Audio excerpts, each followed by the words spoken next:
সকলোকে অভিনন্দন জনাই ষ্টুডিঅ'ত মই দিগন্ত কুমাৰ নাথ আৰম্ভ কৰিছোঁ যুদ্ধ কথা হয় 22 এপ্ৰিলৰ পেহেলগামৰ নৰসংহাৰৰ পাছত গোটেই যুদ্ধখনৰ এই পৰিৱেশৰ সৃষ্টি হৈছিলে 7 মে'ৰ পৰা 9 মে'লৈকে যুদ্ধখন চলিল তাৰ পাছত 10 মে'ৰ দিনা বিশেষ পৰিস্থিতিত যুদ্ধবিৰতি ঘোষিত হ'ল তাৰ পাছতো আক্ৰমণ চলি আছে ভাৰতৰ নিৰীহ জনতাৰ ওপৰত পাকিস্তানে বিভিন্ন ধৰণৰ আক্ৰমণৰ ঘটনা সংঘটিত কৰি আছে মাজতে মাৰ্কিন যুক্তৰাষ্ট্ৰৰ হেঁচা আহি পৰিছে বিশ্ব সম্প্ৰদায়ৰ মাজত বিভিন্ন ধৰণৰ চৰ্চা অব্যাহত থকাৰ সময়ত আমি এই দুয়ো ৰাষ্ট্ৰৰ ভাৰত আৰু পাকিস্তানৰ এই যুদ্ধজনিত পৰিস্থিতি সন্দৰ্ভত কিছু কথা বিশ্লেষণ কৰাৰ প্ৰয়োজন আহি পৰিছে এনে পৰিপ্ৰেক্ষিতত আমি যুদ্ধ কথাত আজি কথা পাতিবৰ বাবে দুগৰাকী অতিথিক আমাৰ মাজলৈ আমন্ত্ৰণ কৰি আনিছোঁ মই আলোচনাৰ বাবে আদৰিছোঁ কৰ্ণেল ৰঞ্জিত তালুকদাৰ ছাৰক তেখেতে 33 বছৰীয়া জীৱনৰ সামৰিক জীৱনৰ অভিজ্ঞতাৰে বহুখিনি কথা আপোনালোকৰ সন্মুখত আগবঢ়াব তেখেতে যুক্তিনিষ্ঠভাৱে বিশ্লেষণ আগবঢ়াব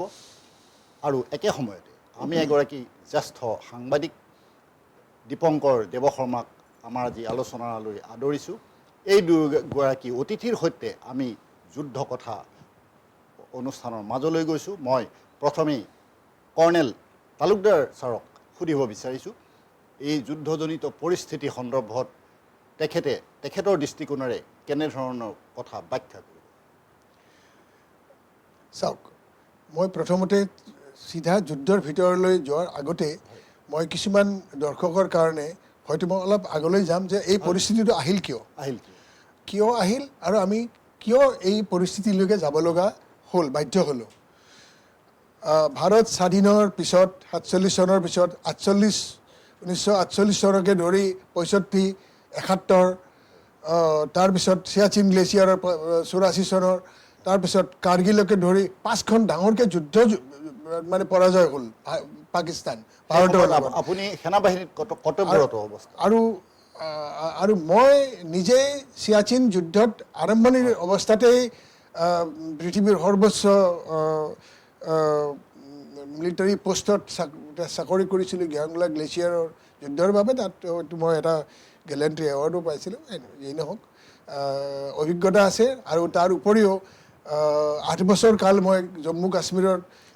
চাকৰি আছিল হয় চাকৰি কৰিছিলোঁ আৰু যেতিয়া মিনি পাকিস্তান হিচাপে 1990ৰ আৰম্ভণিতে ইনচাৰ্জেঞ্চি খুব টেৰৰিষ্ট এক্টিভিটিজ আৰম্ভ হ'ল তেতিয়া মোৰ ইউনিটটো বাৰামুল্লাত আছিলে আৰু বাৰামুল্লাত মই তেতিয়া কোম্পানী কমাণ্ডাৰ হিচাপে বহুত কেইটা অপাৰেশ্যন লিড কৰিছিলোঁ তাৰপিছত ছেকেণ্ড ইন কমাণ্ড আৰু কমাণ্ডিং অফিচাৰ হিচাপেও তাত পাৰ্ট লৈছিলোঁ আৰু মোৰ ইউনিটে বিশ্বাস নিশ্চয় কৰিব আপোনালোকে যে আমি 2 বছৰ কাল শেষ হোৱাৰ আগতে 101জন মিলিটেণ্টক আমি তাত মৃত্যুমুখলৈ ঠেলি দিছিলোঁ তেওঁলোকক গৈ পেলাই এই 72 সুৰৰ ওচৰলৈ পঠিয়াই দিছিলোঁ আৰু অস্ত্ৰৰ কথাটো আছিলেই তেনেকুৱা বেলেগ কথা এটা এতিয়া কথা হ'ল কি যে মুম্বাই 26/11 উৰি বালাকোট আমাৰ মানে পাৰ্লিয়ামেণ্টৰ আক্ৰমণ গোটেইবিলাক মানে এটাৰ পিছত এটা ধাৰাবাহিকভাৱে তেওঁলোকৰ আৰু বাকীটো জম্মু এণ্ড কাশ্মীৰ এই এলেকাটো আছেই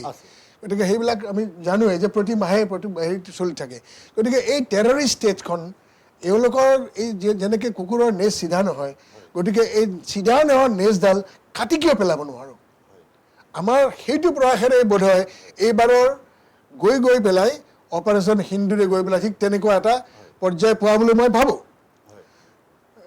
ইমানখিনি কৰাৰ পিছত আমি সুবিধা দিলোঁ তেওঁলোকৰ লগত কথা বতৰা পাতিবৰ কাৰণে কিন্তু বাৰে বাৰে ডাঙৰ যুদ্ধকেইখনত আমেৰিকাই আহি কয় যে 2খন নিউক্লিয়াৰ ষ্টেট গতিকে বন্ধ কৰা মনে মনে থাকা গতিকে এনেকুৱা ধৰণৰ বহুত কেইটা মানে কথাৰ এইবাৰ চববিলাক খোলাচা হৈ গ'ল আৰু আমি অপাৰেশ্যন হিন্দুৰ আমি কিয় কৰিছিলোঁ সেই বিষয়টো আপোনালোকে চবেই জানেই গোটেই দেশবাসীয়ে জানে বাচ্চাৰ পৰা বুঢ়ালৈকে সকলোৱে গম পোৱা গৈছে আমি কিহৰ কাৰণে এই যাব লগা হ'ল ভাৰতবৰ্ষ এখন শান্তিপ্ৰিয় দেশ আমি কোনো দিনেই অশান্তি যুদ্ধ বিগ্ৰহত আমি যাব বিচৰা নাছিলোঁ কিন্তু আমাৰ কাষৰ পাকিস্তান আৰু কেইখনমান দেশ আছে কিন্তু বিশেষ কৰি পাকিস্তান এইখন দেশে আমাক মানে জ্বালা কালা কৰি খোৱা বুলি এটা শব্দ যে আছে মানে একদম জুৰুলা কৰি জ্বালা কালা কৰি খাইছে গতিকে এই কুকুৰটোৰ নেজডালে কাটিবৰ কাৰণে টাইম হৈ গৈছিলে আৰু এইবাৰ হয়তো তাৰ মূৰতে টাঙোন মাৰিছোঁ আৰু তাৰ মানে নেজডালো চিধা কৰি কাটিয়ে দিলোঁ চাগে গতিকে এইটো পৰ্যায় আৰু ইয়াৰ বিষয়ে যিহেতুকে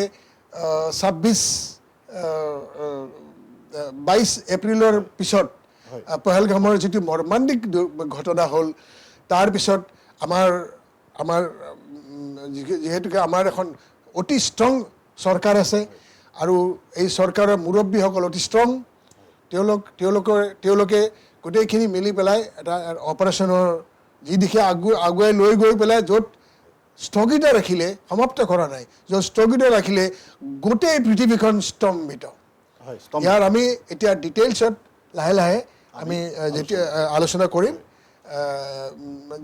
যেতিয়া আমি এই আলোচনাটো আগবাঢ়ি যাওঁ হয় অল আছাম এক্স ছাৰ্ভিচমেন এছ'চিয়েশ্যনৰ সাধাৰণ সম্পাদকৰ গুৰু দায়িত্বত থকা তালুকদাৰ ছাৰ অখিল ভাৰতীয় পূৰ্ব সৈনিক সেৱা পৰিষদৰো দায়িত্বত আছে তেখেতে বহুখিনি কাম সমসাময়িকভাৱে চম্ভালি আছে বহু কাম কৰি আছে জাতিৰ বাবে দেশৰ বাবে তেখেতে বহুখিনি কাম কৰি আছে মই একে সময়তে তালুকদাৰ ছাৰক এটা কথা সুধিব বিচাৰিছোঁ এই আমাৰ যুদ্ধজনিত যি পৰিস্থিতিৰ সৃষ্টি হ'ল যুদ্ধখন হ'ল আমাৰ দেশৰ সেনাই আমাৰ দেশৰ সামৰিক শক্তিয়ে পাকিস্তানৰ সকলো আক্ৰমণ উফৰাই পেলাইছে সেই কথা আমি সকলোৱে গম পাওঁ আৰু পাকিস্তানক উচিত শিক্ষা দিছে বুলি আমাৰ মানুহৰ বিশ্বাস হৈছে আপুনি কি কয় একদম সঁচা কথা আমি পাকিস্তানক শিক্ষা দিয়াই নহয় পাকিস্তানকতো আমি মানে ভাল শিক্ষা এটা দিলোৱেই আৰু আমি ভাবোঁ যে তাৰ এইবাৰ যদি ৰাজহাড় ভঙা নাই অন্তত বুলি আমি তাৰ কঁকালখনৰ কেইটামান চিৰিটো ভাঙিয়েই দিছোঁ যেন কিছু বছৰৰ কাৰণে আৰু মাত মাতিব নোৱাৰে প্ৰথম কথাটো হৈছে যে নিউক্লিয়াৰ আমব্ৰেলাৰ মানে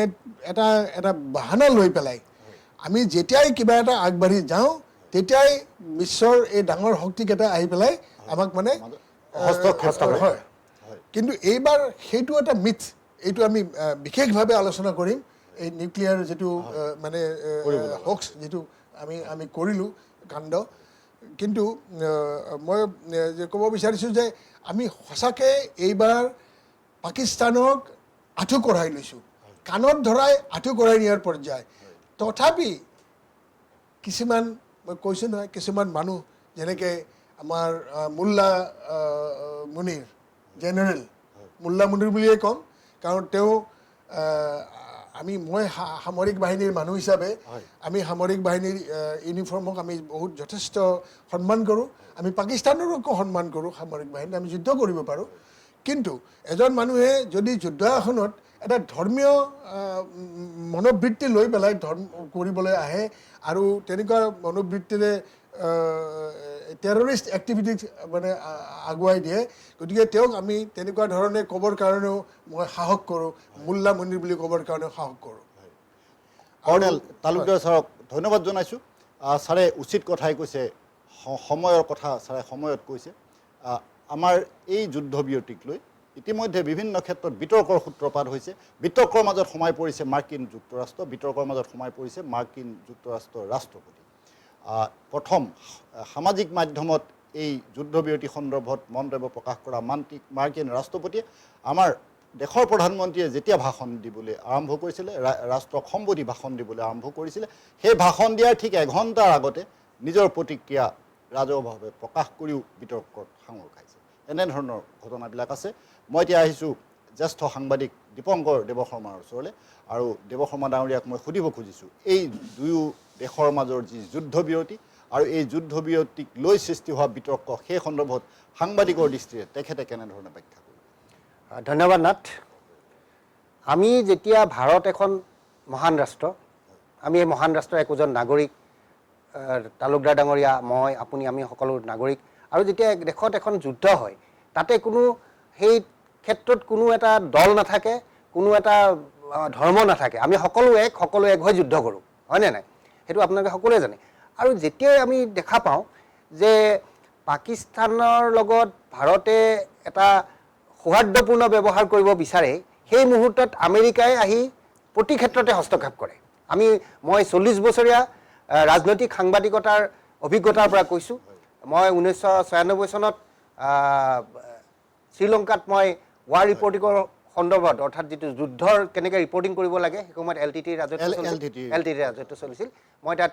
এটা প্ৰশিক্ষণো লৈছিলোঁ আৰু বোধ কৰোঁ অসমত তেনেকুৱা প্ৰশিক্ষণ লোৱা কোনো আছে যদিও মই নাজানো লৈছিলোঁ গতিকে যুদ্ধৰ বাতৰি কেনেকৈ কৰিব লাগে মই জানো মই খুব গভীৰভাৱে গতিকে তেতিয়াৰ পৰা মই যিহেতু যুদ্ধৰ প্ৰতি এটা আগ্ৰহী গতিকে বিভিন্ন দিশ মই ফহিয়াই চাওঁ যদিও মই ৰাজনৈতিক সাংবাদিকতা কৰোঁ কিন্তু মই দেখা পালোঁ যে চাওক আপুনি আপোনাৰ সন্ত্ৰাসবাদী হত্যা কৰিবৰ কাৰণে আমেৰিকাই গৈ পাকিস্তানত সোমাই মাৰিছিল নে নাই তেওঁলোকৰ ট্ৰেড চেণ্টাৰ ধ্বংসৰ পিছত লাডেনক ওছামা বিন লাডেনক প্ৰতিশোধ লৈছিল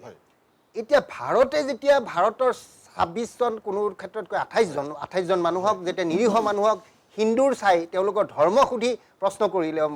মৃত্যুমুখত পৰিলে ভাৰতে আক্ৰমণ কৰাত তেওঁলোকৰ প্ৰতিটো ক্ষেত্ৰতে আনকি আপুনি চাই দিয়ে যেহেতু সাংবাদিকতা আপোনাৰো এটা জড়িত মানুহ অলপ আগতে মাৰ্কিন ৰাষ্ট্ৰপতিয়ে এটা কথা কৈছে যে এপল কোম্পানীক কৈছে যে এপল কোম্পানীৰ যিকোনো প্ৰডাক্ট ভাৰতত বনাব নালাগে আমেৰিকাত বনাব তাৰমানে তেওঁ অৰ্থনৈতিক অৱৰোধ কৰিব খুজিছে কথাটো তেনেকুৱা ধৰণৰ গতিকে তেওঁ প্ৰতিটো ক্ষেত্ৰতে মাত মাতে আৰু তৃতীয় কথা হ'ল যে পাকিস্তান আৰু ভাৰত দুখন পৰমাণু শক্তিধৰ দেশ যি সময়ত ভাৰতৰ আমাৰ মাননীয় বাজপেয়ী ডাঙৰীয়া আছিলে বাজপেয়ী ডাঙৰীয়াৰ দিনত মানে এই পৰমাণু আপোনাৰ বালিৰ মাজত মৰুভূমিত পৰমাণু পৰীক্ষণৰ বাবে বিভিন্ন হেঁচা কৰিছিল যে পৰীক্ষা কৰিব নালাগে মানে তোমালোক উঠিব নালাগে আমিহে উঠি থাকিম কিন্তু তেওঁ কৈছিল ইয়াত কোনো আমি হেৰি নকৰোঁ কাৰো শান্তিৰ কাৰণে কৰিছোঁ আমি চেষ্টা কৰিছোঁ কেনেকুৱা হয় গতিকে তেওঁ পৰীক্ষা কৰিছিল তাৰপিছত দেখা পালে যে ভাৰত এতিয়া শক্তিধৰ দেশ আৰু এই ভাৰত শক্তিধৰ দেশক আমেৰিকাৰ প্ৰতিটো ক্ষেত্ৰতে সদায় মানে কি কয় আপোনাক যি সময়ত লাগে তেওঁলোকে হকাবধা কৰি পেলাই আমাক শেষ কৰিব বিচাৰে ভেটো দিয়াৰ আপুনি চাওক কিছুদিন আগতে ভাৰতৰ পৰা ডোনাল্ড ট্ৰাম্পে ভাৰতৰ নাগৰিকক শিকলি লগাই বান্ধা আপোনালোকে নিজে দেখিছে শিকলি লগাই ইয়াত তেওঁলোকৰ জাহাজেদি পঠাই দিছিল তাকো কাৰ্গো জাহাজ দি জেনেৰেল জাহাজ নহয় আপোনাৰ বহি অহা জাহাজ নহয় কাৰ্গো জাহাজত গতিকে তাৰপিছত এই ভাৰতে যেতিয়াই তেওঁ মানে যুদ্ধ আৰম্ভ কৰিলে পাকিস্তানৰ ওচৰত যুদ্ধৰ কোনো ক্ষমতা নাইকিয়া হৈ গ'ল আৰু সেই মুহূৰ্তত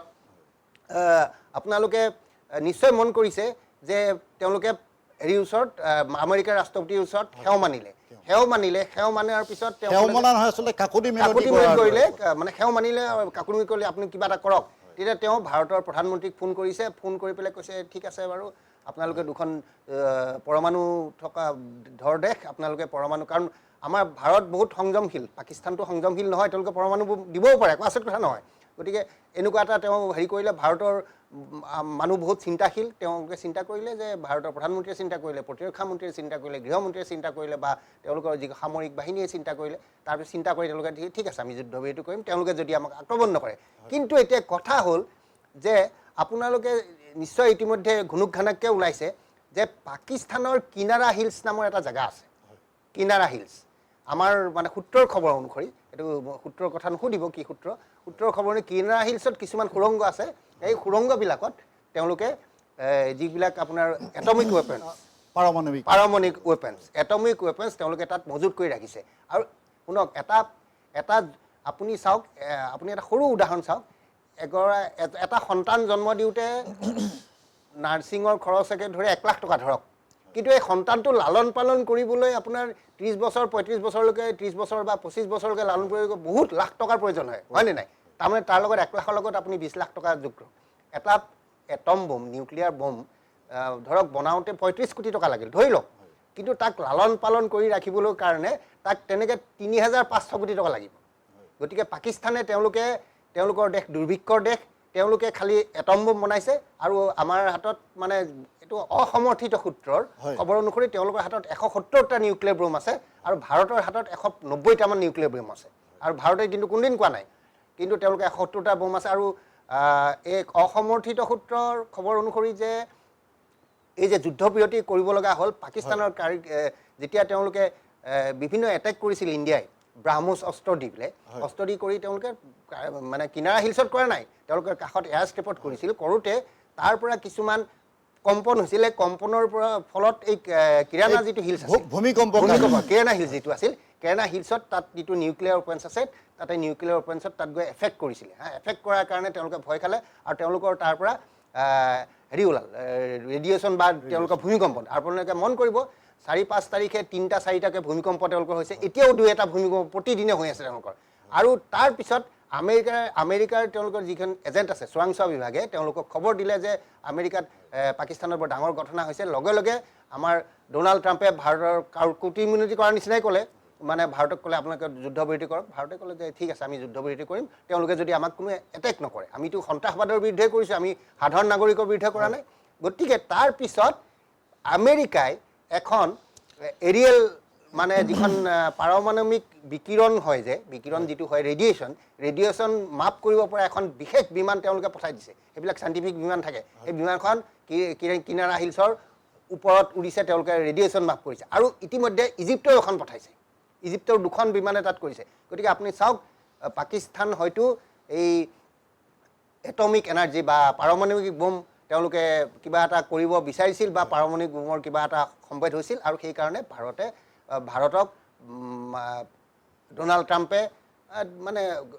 যুদ্ধবিৰতি কৰিবলৈ বাধ্য কৰালে আমাৰ সূত্ৰমতে সেইটো হয় মই ধন্যবাদ জনাইছোঁ মই এতিয়া কৰ্ণেল তালুকদাৰ ছাৰৰ ওচৰলৈ আহিছোঁ আৰু ছাৰক এই কথাটোৱে ক'ব বিচাৰিছোঁ উপৰোক্ত বক্তাই এই কথাটো কৈছে যে ইজিপ্ত আহিছে কোনোবা আহিছে এনেধৰণৰ কথা এই পৰিস্থিতিৰ সুযোগ ল'বলৈ সকলো ৰাষ্ট্ৰই অপেক্ষা কৰি থাকে সুবিধা চাই এতিয়া তেনেকুৱা ঘটনাও দেখা গৈছে বাংলাদেশৰ ক্ষেত্ৰতো তেনেকুৱা ঘটনা দেখা গৈছে আৰু শেহতীয়াকৈ চীনৰ ক্ষেত্ৰত সেই ঘটনা দেখা গৈছে মই ছাৰক এই কথাটো সুধিব বিচাৰিছোঁ চীনে শেহতীয়াকৈ অৰুণাচল প্ৰদেশৰ 27টা ঠাই নিজৰ বুলি দাবী কৰিছে নিজৰ বুলি দাবী কৰিবলৈ গৈ সেই ঠাইখিনিৰ নাম স্থানীয় ভাষা অনুসৰি তেওঁলোকে সলনি কৰিছে তাৰ ভিতৰত আছে 15টা পৰ্বত 2খন নদী আৰু আছে এটা হ্ৰদ আৰু 5টা আৱাসিক অঞ্চল আমাৰ ৰেচিডেঞ্চিয়েল অঞ্চল আছে এনেধৰণৰ কৰি চীনে কৈছে যে এইখিনি প্ৰকৃততে চীনৰ ভূমি আৰু সেই দাবী আমাৰ বৈদেশিক মন্ত্ৰালয়ে অফৰাই পঠাইছে সেইটো সমানেই সঁচা ছাৰে এই ঘটনা সন্দৰ্ভত কি প্ৰতিক্ৰিয়া প্ৰকাশ কৰিব হয় পাংকৰ মই আমাৰ শৰ্মা ডাঙৰীয়া কোৱা কথাটো মই অলপ এইটো যিহেতুকে খুব ডাঙৰ এটা ঘটনা এইটোৰ বিষয়ে আৰু অলপ বিস্তৃতভাৱে মই ক'ম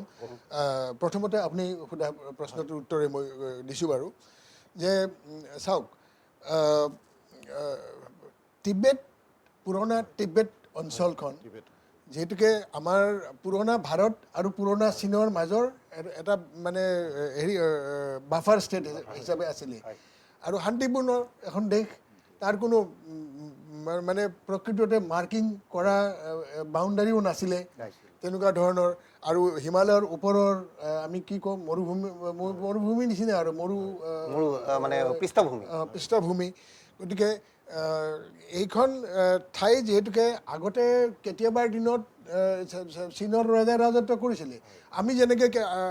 এতিয়া আমি যদি কওঁ যে আমাৰ ভাৰতবৰ্ষৰ মহাৰাজা ৰঞ্জিত সিঙে আফগানিস্তানতো ৰাজত্ব কৰিছিলে বেলুচিস্তান আছিলে আমাক লাগে এতিয়া গতিকে এনেকুৱা ধৰণৰ কথা এটা কৈ পেলাই তেওঁলোকে লাহে লাহে 1954 চনত দলাই লামাৰ আক্ৰমণ কৰি আমাৰ তাৰ ধৰ্মীয় গুৰু আৰু শাসক দলাই লামাক যিহেতুকে ধৰিব নোৱাৰি পেলাই তেওঁ পলাই গুচি আহিলে তাৰপিছত তেওঁলোকে আহি পেলাই তিব্বতত বহি গ'ল কিন্তু তেওঁলোকে সদায় কয় যে অৰুণাচল প্ৰদেশ তিব্বতৰ চাউথ তিব্বতৰ অঞ্চল গতিকে তেওঁলোকে যিহেতুকে সেইটো কয় কিন্তু আমাৰ যেতিয়া আমি স্বাধীনতা লওঁ আমিতো ব্ৰিটিছৰ হাতত আছিলোঁ গতিকে ব্ৰিটিছৰ দিনতে তেতিয়াই আমাক সমজাই দিছিলে লাইনটো যে আমাৰ এইটো হৈছে line so' that is the line আৰু তেওঁলোকে এখন মেপ এখন দি দিছে দিছ ইজ ইণ্ডিয়া আমাৰ ইণ্ডিয়া আমি সেই হিচাপে আমি স্বাধীন হৈ গ'লোঁ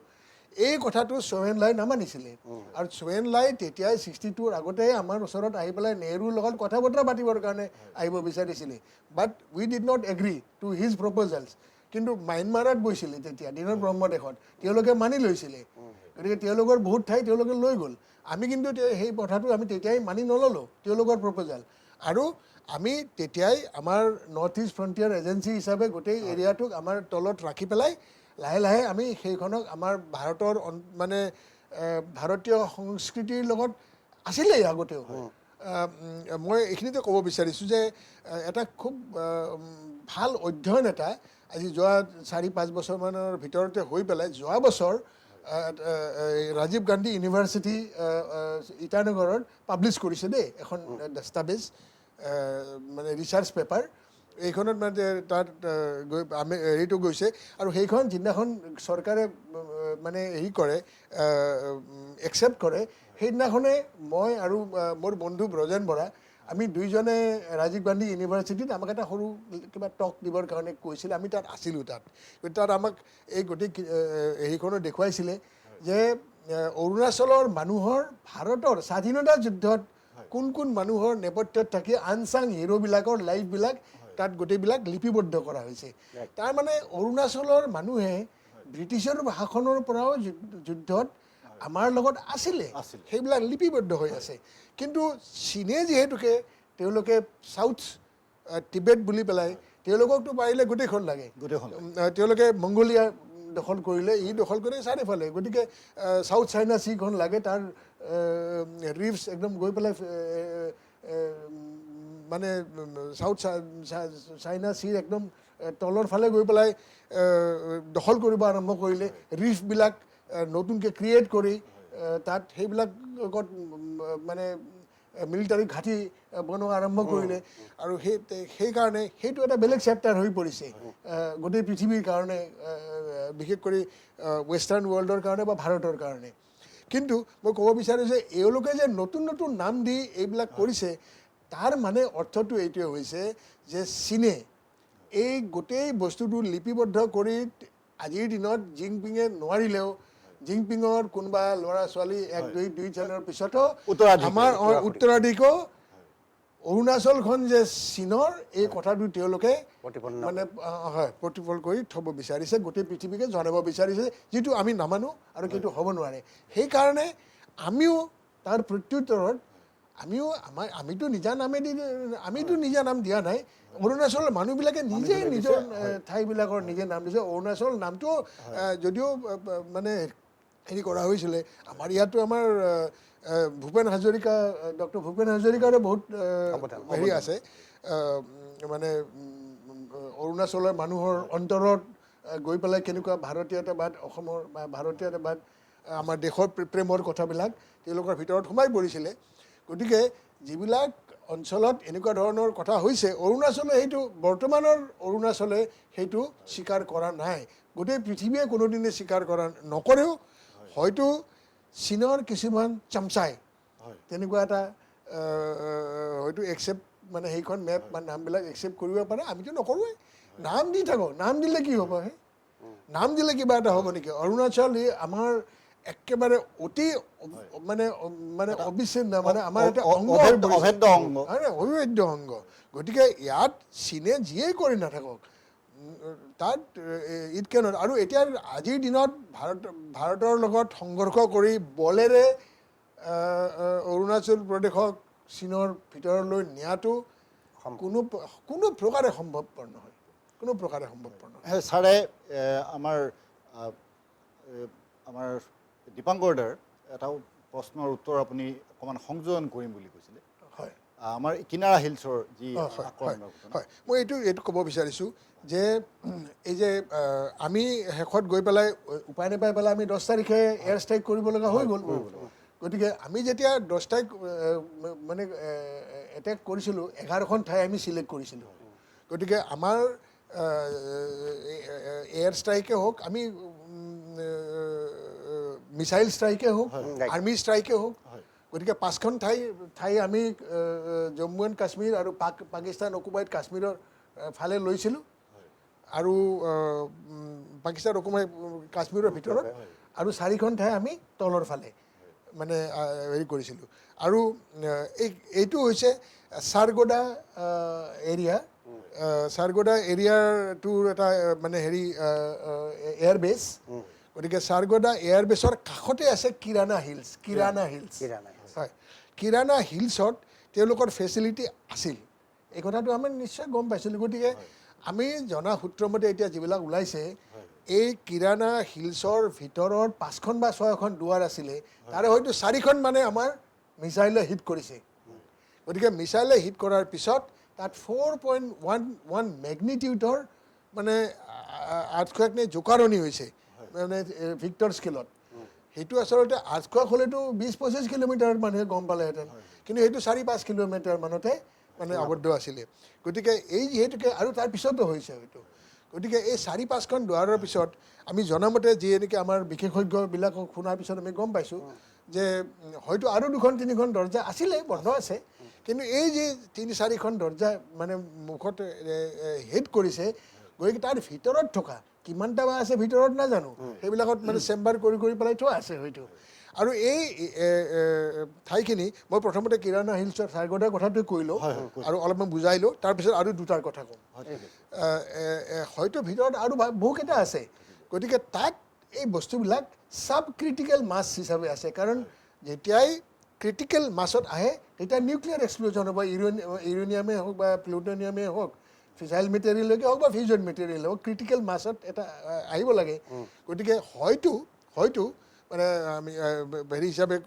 এনেধৰণৰ ব্যক্তিয়ে কোৱা হিচাপে যে 10 কিলোমান হয়তো ইউৰেনিয়ামত যদি এটা ক্ৰিটিকেল মাছ হয় তেতিয়াহ'লে হয়তো 5 কিলোমানকৈ আঁতৰ কৰি থৈ পেলাই কেছৰ ভিতৰত থৈ তাতো হয়তো এক্সপ্ল'জিভ থোৱা আছে যে যেতিয়াই এক্সপ্ল'ড কৰিব লাগিব সেইকেইটা আহি পেলাই সোমাই পেলাই ক্ৰিটিকেল মাছ হ'ব আৰু এক্সপ্ল'ড হ'ব আৰু that will take just fraction of a second গতিকে এই গোটেই বস্তুবিলাক য'ত থোৱা আছে চাব ক্ৰিটিকেল মাছত যদি এনেকুৱা ধৰণৰ এই আমাৰ হিট কৰিছে তেতিয়া যদি এই চাব ক্ৰিটিকেল মাছবিলাক গৈছে তেতিয়া সেইবিলাকক কুক অফ বুলি কয় কুক অফ মানে সেইটো গৈছে আমাৰ যেনেকৈ হিলো এটা মাৰিলে সি যদি ধমকৈ আৱাজ নকৰি পেলাই হেৰি ফুটি নাযায় ফুচ চৰিও যায় নহয় কিছুমান মানে মই কথাটো এটা উদাহৰণে দিছোঁ দেই গতিকে ঠিক তেনেকুৱা ধৰণে এই কুক অফ যদি হৈছে সেই তাৰ কাৰণে হয়তো তাৰ ৰেডিয়েশ্যন তললৈ গৈছে আৰু সেইটোতে এই জোকাৰণিবিলাক হৈছে যে 4.1 বা 4.0 এইবিলাক হৈছে হয় গতিকে কিৰাণা হিলছৰ আমি 4-5খনমান যিহেতুকে আমি কৰিছোঁ তাৰ ভিতৰত যদি আমি এই কুক অফ হৈছে নিশ্চয় হৈছে কাৰণ নহ'লেতো এইটো নহ'লেহেঁতেন কুক অফ যদি হৈছে ৰেডিয়েশ্যন স্প্লিট হৈছে আৰু সেই সুৰংগৰ ভিতৰত আৰু তাত যদি যিবিলাক মানুহ আছিলে কিমান মানুহ আছিলে এইটো ক'বই নোৱাৰোঁ বহুত মানুহ আছিলে হয়তো সেইবিলাকতো আৰু আল্লাহকে পাছ মানুহ হৈ নাথাকিব হয় এইবিলাক নাথাকে আৰু সেইবিলাক যে কেতিয়ালৈকে ব্যৱহাৰ কৰিব পৰা যাব হয়তো 500-1000-800 বছৰলৈকেতো এনেও এইবিলাক নোৱাৰে 700-800 বছৰ গতিকে সিমান দিনলৈকে সেইটো যোৱা বুলি ধৰিব লাগিব কিৰাণা হিলছ হয় এতিয়া আৰু দুটা মানে ঠাইত আমি আমাৰ হিট কৰা গৈছিলে এটা হৈছে জাকবাবাদ এয়াৰবেছ জাকবাবাদ এয়াৰফিল্ডৰ কাষতে চুগাই হিল বুলি এটা মানে পাহাৰ আছে এখন চুগাই হিলতো সুৰংগত এই হেৰিবিলাক আছে আমি তাতেও হিট কৰিছোঁ আৰু তাতেও ভাল ধৰণে হিট কৰিছোঁ আৰু তাৰ যিখন এয়াৰফিল্ড আছিলে তাত প্ৰথমতে F-16বিলাক আনিছিলে গতিকে F-16ৰ গোটেই আমেৰিকাৰ চামধাম গোটেই মানে ভাল কৰা চববিলাক বস্তু আছে আৰু ৱৰ্কশ্বপ আঙন্য তাৰে মানুহ এজনে কৈছে যে 52জন মানুহ বোলে তাতে মৰিছে তাতে এইটো সিহঁতৰ পাকিস্তানৰ নিউজ দেই হয় তেখেতৰ নিউজ গতিকে এইবিলাক মানুহ কৰা গতিকে তাতে যদি 52জন আছিলে আৰু ইফালেতো আৰু কিমান আছিলে তাৰ ঠিকেই নাই গতিকে সেইটোতো হিট কৰিছে গতিকে সেইটোতো যে চুগাই হিলত যেতিয়া হিট কৰিছে তেতিয়া F-16টো আছিলে পিছৰ ফালে পিছে F-16 ডেলিভাৰী মানে কৰাৰ মানে দায়িত্ব ল'লেহেঁতেন আৰু নহ'লে মিৰাজবিলাক মডিফাই কৰি পেলাই সেইবিলাকে কৰাৰ কাৰণে তাত থোৱা হৈছে গতিকে Jacobabad we have hit and hit badly Chagai hills সেইটো এটা গ'ল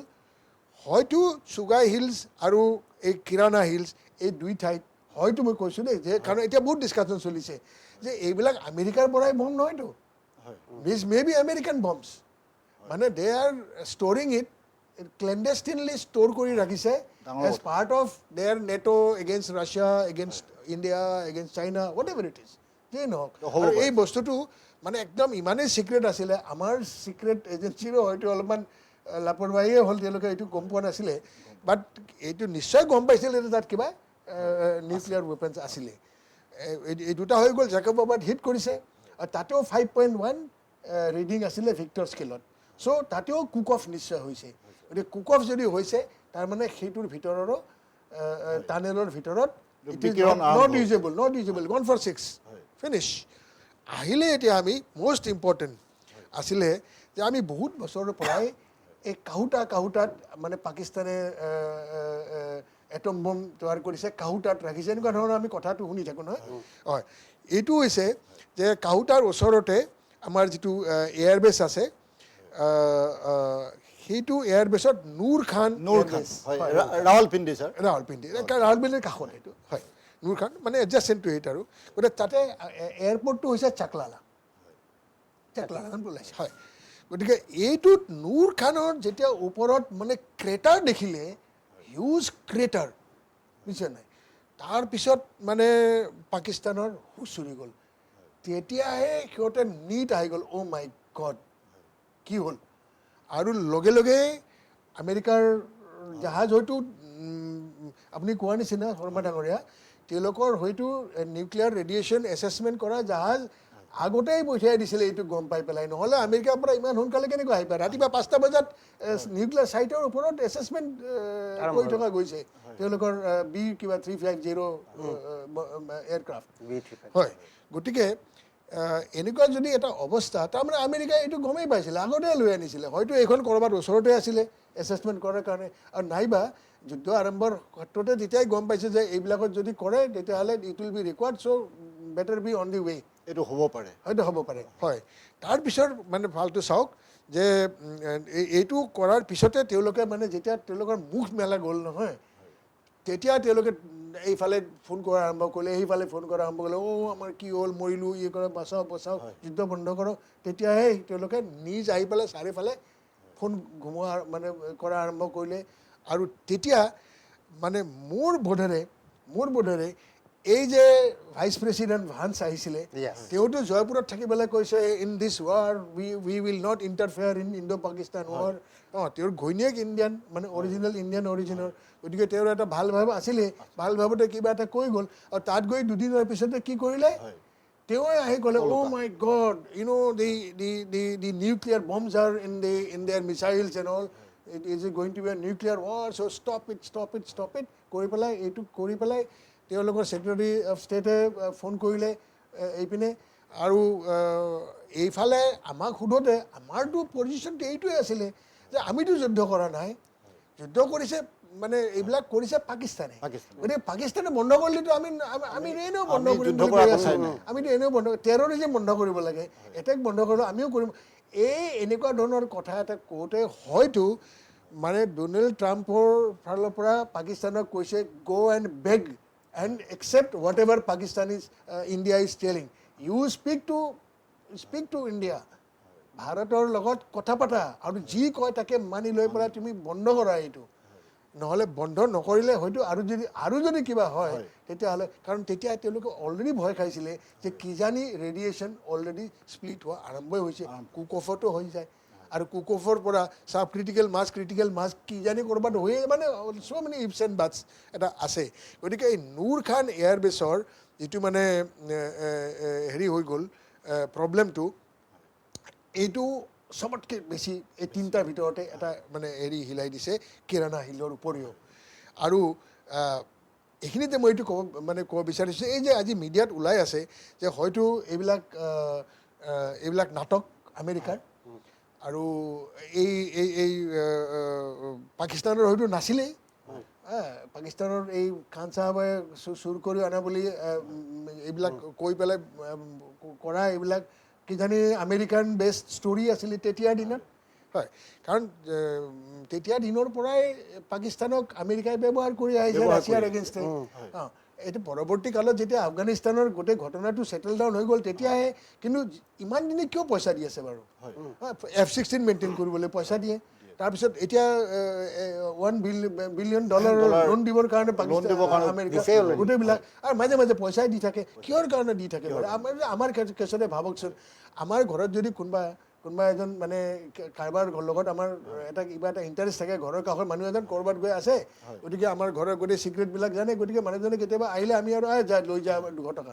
আমি জানো যে আমাৰ গিৰিয়েক ঘৈণীয়েকৰ মাজত কাজিয়া লাগি থাকে, গোটেই ঘৰৰ গম পায় যোৱা ভাইটো লৈ যায়, এনেকুৱা কথা আৰু। So' they are also' doing the same thing, their nuclear weapons are hidden in their area, so they have to look after the interest of Pakistan. আৰু পাকিস্তানৰ মাজতে এই মানে ভুলটোৱে কৰিলে যে আমেৰিকাৰ ওপৰত গোটেইখিনি ভৰসা নকৰি ইণ্ডিয়াৰ যিহেতুকে মেইন এনিমি আমাৰ উত্তৰ পূবৰ ফালে আছে, গতিকে উত্তৰ পূবৰ লগত চীনৰ লগত লগ লাগি পেলাই দে হেভ ষ্টাৰ্টেড বাইং চীনৰ মানে হাতিয়াৰ কিনা আৰম্ভ কৰিলে, চীনৰ এই ইকুইপমেণ্ট যিটো তেওঁলোকক ফেইল মাৰিলে, চীনৰ হাতিয়াৰো বিশ্বৰ চীনৰ চব সম্পূৰ্ণ। গতিকে এই গোটেই কেছটো ঠিক এনেকুৱা ধৰণৰ হোৱাৰ পিছতে মই ভাবোঁ যে আমেৰিকাই এইটো গোটেইটো মানে ফাদিল হয়তো হৈ গৈছে, এতিয়া বিশ্বই বুজি পাইছে, কিন্তু যদি বুজি কিছুমানে পোৱাও নাই, এতিয়া বুজি পাব লাগে যে ইয়াত আমেৰিকাৰ এটা তলৰ হেৰি আছে। কিচিঞ্জাৰে বোধহয় কিচিঞ্জাৰে নেকি এটা কোৱা এষাৰ কথা মই ক'ব বিচাৰিছোঁ, তেওঁলোকে কৈছিলে যে it is dangerous to be an enemy of US and it is fatal to be a friend of US। গতিকে পাকিস্তানৰ ক্ষেত্ৰত বোধহয় সেইটোৱে হ'ল যে ফ্ৰেণ্ড অফ US হৈ পেলাই এতিয়া ফেটেল এটা ষ্টেজত আহি গ'ল। আৰু এই তিনিটাৰ বাহিৰেও যি তেওঁলোকৰ আমাৰ এয়াৰ ষ্ট্ৰাইক যি 11খন ঠাইত হৈছিলে, 6খনটো বেডলি হিট, বাট এই তিনিটা যি আমাৰ এই নিউক্লিয়াৰ ফেচিলিটিজৰ কথা, these three here are most important aspect of the whole thing. Have we really finished the nuclear capability, আমাক যিটোৰে নেকি আমাক মানে হেৰি কৰি থাকে আৰু নিউক্লিয়াৰ দম দি থাকে, সেইটো আমি শেষ কৰিলোঁ নেকি, এনেকুৱা ধৰণৰ কথাবিলাক এতিয়া ইজৰাইলৰ বিশেষজ্ঞই আমাক সোধা আৰম্ভ কৰিছে আৰু বিভিন্ন দেশৰ। গতিকে এই হয়তো কিছুদিনৰ ভিতৰতে ইয়াক লুকাই ৰাখিব নোৱাৰিব, নিশ্চয় বিশ্বৰ পোহৰলৈ আহিব, হয় স্পষ্ট হ'ব। মই কৰ্ণেল ছাৰক ধন্যবাদ জনাইছোঁ, তেখেতে যথেষ্ট যুক্তিনিষ্ঠভাৱে আপোনালোকক এই কথাখিনি ক'লে। আমি পাতি আছোঁ যুদ্ধ কথা, কিছু সময়ৰ পাছত পুনৰ আমাৰ আলোচনালৈ উভতি আহিম। এতিয়া লৈছোঁ খন্তেক সময়ৰ বাণিজ্যিক। स्कैमर्स की विकेट टपकाने की कोशिशें जारी, क्या होगी समाप्त बल्लेबाजों की पारी? हेलो मैडम, बिजली विभाग से बोल रहा हूँ, इस लिंक पे पैसे भरे वरना बिजली कट जाएगी। बिजली कट जाएगी? बिजली कट जाएगी बोल रहे? टेंशन का माहौल, बल्लेबाज जाल में फंसते हुए। काट दो हैं? वैसे भी आज कैंडल लाइट डिनर का प्लान है। कैंडल लाइट आंटी भर दो ना प्लीज। मुंह तोड़ दबाव, कमाल की साझेदारी ने कर दिया स्कैमिंग टीम को परास्त। Be alert, be scam safe. শৰীৰৰ যিকোনো অসুবিধাৰ সন্মুখীন হৈছে নেকি আপুনি? শাৰীৰিক সমস্যাৰ প্ৰতিকাৰ কেৱল আমি দিম। অভিজ্ঞ চিকিৎসকে দিব সুপৰামৰ্শ। প্ৰতি সপ্তাহত থাকিব বিভিন্ন ৰোগৰ বিশেষজ্ঞ চিকিৎসক। চাবলৈ নাপাহৰিব এনি ভাৰত 24ৰ বিশেষ অনুষ্ঠান স্বাস্থ্য বিশেষ।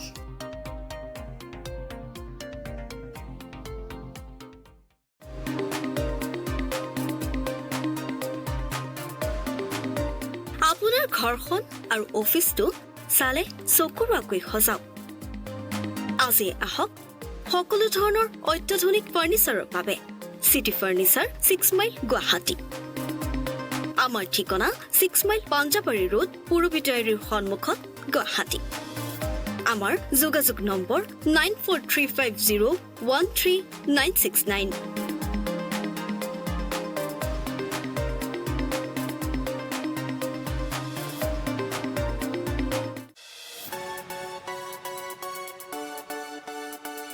ৰঙাপাৰাবাসীৰ বাবে সুখবৰ। আপুনি যদি দুচকীয়া বাহন ক্ৰয় কৰিব বিচাৰিছে তেন্তে এতিয়াৰ পৰা আৰু চিন্তাৰ কোনো প্ৰয়োজন নাই।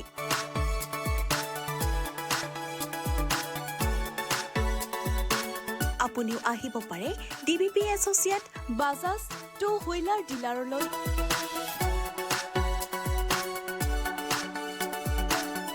আমাৰ ঠিকনা হৈছে ৱাৰ্ড নং ৮, ঠাকুৰবাৰী ৰোড, ডাকঘৰ, ৰঙাপাৰা, জিলা শোণিতপুৰ, অসম। আমাৰ যোগাযোগ নম্বৰ হৈছে 94357 07133 আৰু 9707967285।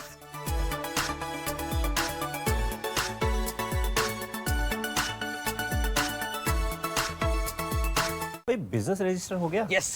सिर्फ करंट अकाउंट बाकी है। करंट अकाउंट के लिए तो SBI बेस्ट है। यूएस मशीन मिलेगा और QR कोड भी।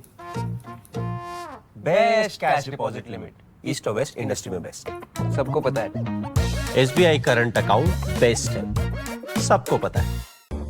स्कैमर्स की विकेट टपकाने की कोशिशें जारी, क्या होगी समाप्त बल्लेबाजों की पारी? हेलो, मैडम बिजली विभाग से बोल रहा हूँ, इस लिंक पे पैसे भरे वरना बिजली कट जाएगी। बिजली कट जाएगी?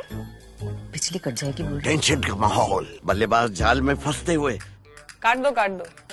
वैसे भी आज कैंडल लाइट डिनर का प्लान है। Candle light?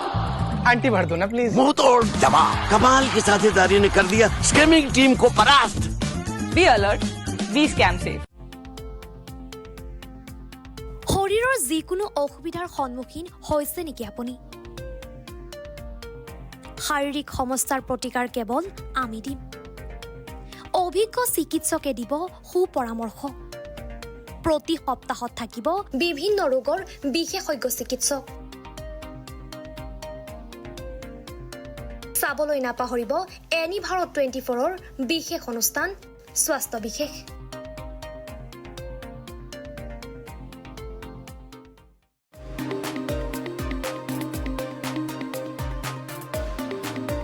আপোনাৰ ঘৰখন আৰু অফিচটো চালে চকুৰুৱাকৈ সজাওক। আজি আহক সকলো ধৰণৰ অত্যাধুনিক ফাৰ্নিচাৰৰ বাবে চিটি ফাৰ্নিচাৰ 6 মাইল গুৱাহাটী। আমাৰ ঠিকনা 6 মাইল পাঞ্জাবাৰী ৰোড পুৰবিটাৰীৰ সন্মুখত গুৱাহাটী। আমাৰ যোগাযোগ নম্বৰ 9435013969।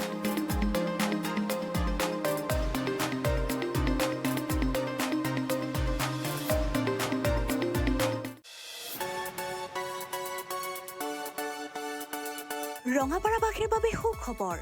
আপুনি যদি দুচকীয়া বাহন ক্ৰয় কৰিব বিচাৰিছে তেন্তে এতিয়াৰ পৰা আৰু চিন্তাৰ কোনো প্ৰয়োজন নাই।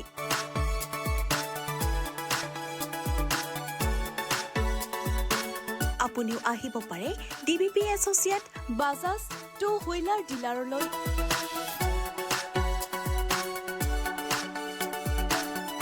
আমাৰ ঠিকনা হৈছে ৱাৰ্ড নং ৮ ঠাকুৰবাৰী ৰোড, ডাকঘৰ ৰঙাপাৰা, জিলা শোণিতপুৰ, অসম। আমাৰ যোগাযোগ নম্বৰ হৈছে 9435707133 আৰু 9707967285।